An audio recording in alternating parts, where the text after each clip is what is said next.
بسم اللہ الرحمن الرحیم۔ السلام علیکم تمام سامعین و ناظرین کو میرے چینل خوش آمدید۔ آج میں آپ تمام بہن بھائیوں کے ساتھ حضرت موسیٰ علیہ السلام اور حضرت خضر علیہ السلام کی ایک انوکھی ملاقات کا واقعہ بیان کروں گی۔ تو آئیے واقعے کی طرف چلتے ہیں۔ ایک مرتبہ حضرت موسیٰ علیہ السلام اپنے خادم کے ساتھ سفر کر رہے تھے کہ چلتے چلتے ایسی جگہ پہنچ گئے جہاں دو سمندر ملتے تھے۔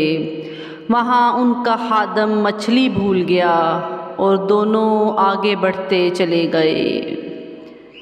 کچھ دور جا کر انہوں نے اپنے خادم سے کہا، میں تھک گیا ہوں، کھانا لاؤ۔ اس نے کہا، جب چٹان پر ہم سفر کر رہے تھے تو اس مچھلی نے دریا کا راستہ لیا تھا۔ اصل میں حضرت موسیٰ علیہ السلام کو اسی جگہ کی تلاش تھی، اس لیے پھر وہ اسی جگہ پر واپس چلے آئے۔ وہاں انہوں نے اللہ کے ایک بندے کو دیکھا اور کہا کہ اللہ نے جو کچھ آپ کو علم دیا ہے وہ مجھے بھی سکھا دیجئے، مگر انہوں نے کہا تم صبر نہ کر سکو گے۔ آخر جب حضرت موسیٰ علیہ السلام نے بہت زیادہ اصرار کیا تو کہا، تم میرے ساتھ رہنا چاہتے ہو تو شرط یہ ہے، جب تک میں خود تم سے نہ کہوں مجھ سے کوئی بات نہ کرنا اور نہ ہی پوچھنا۔ حضرت موسیٰ علیہ السلام نے یہ شرط منظور کر لی اور دونوں سفر پر روانہ ہو گئے۔ دونوں ایک کشتی پر سوار ہو گئے تو اس اللہ کے بندے نے کشتی کو توڑ ڈالا۔ حضرت موسیٰ علیہ السلام اس بات پر ناراض ہوئے اور کہا کہ تم نے خواہ مخواہ کشتی توڑ دی، اس میں سوار لوگ ڈوب جائیں گے۔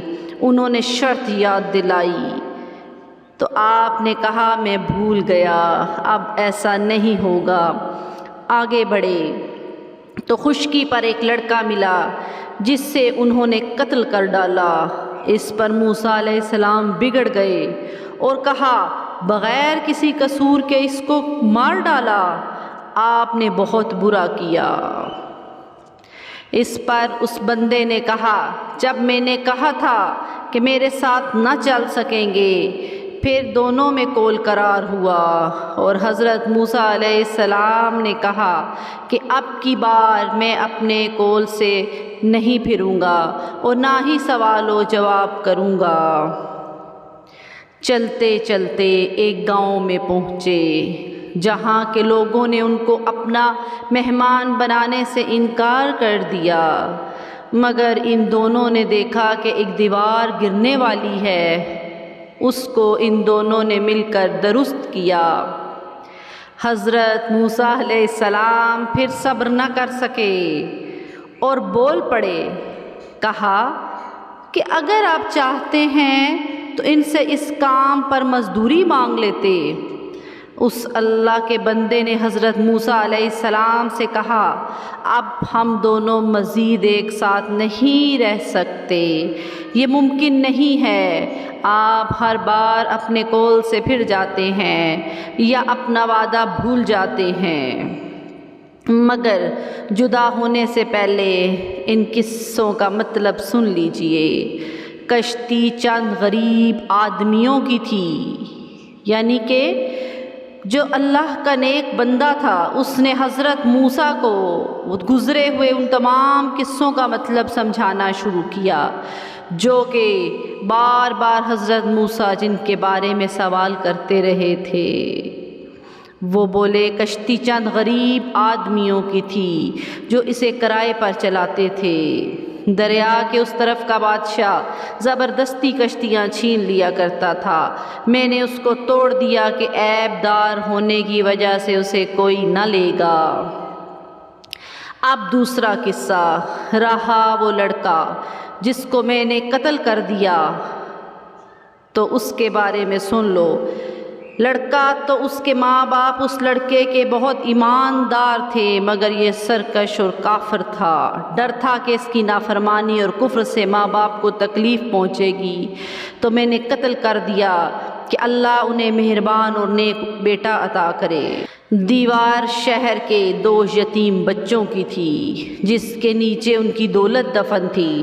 ان کا باپ نیک تھا، اگر دیوار گر جاتی تو دوسرے لوگ ان کی دولت پر قبضہ کر لیتے۔ اللہ تعالیٰ کی مرضی یہ تھی کہ یہ دونوں جوان ہو کر اپنا خزانہ نکال سکیں۔ یہ جو کچھ ہوا تمہارے رب کی رحمت کا نتیجہ ہے، میں نے اپنی طرف سے کچھ نہیں کیا۔ یہی وہ باتیں تھیں جن پر صبر نہ کر سکے۔ حضرت موسیٰ علیہ السلام اس کے بعد ایک عرصے تک بنو اسرائیل کو ہدایت کرتے رہے، برائیوں سے روکتے رہے، اچھائیوں کی تاکید کرتے گئے، اور آخر کار اللہ پاک سے جا ملے جس نے ان کو بھیجا تھا۔ ہمیں یہ حضرت خضر علیہ السلام اور حضرت موسیٰ علیہ السلام کے قصے سے یہ ملتا ہے کہ اللہ اپنے نیک بندوں کی حفاظت ان کی زندگی میں کرتا ہے اور ان کے مرنے کے بعد ان کی اولاد کی حفاظت کرتا رہتا ہے۔ یہ ایک ملاقات تھی جو 2 پیغمبروں کی آپس میں ہوئی، 2 نبیوں کی آپس میں ہوئی، جس میں ہمارے لیے بہت سبق ہے۔ اللہ تعالی ہمیں ان تمام نیک باتوں پر عمل کرنے کی توفیق عطا فرمائے۔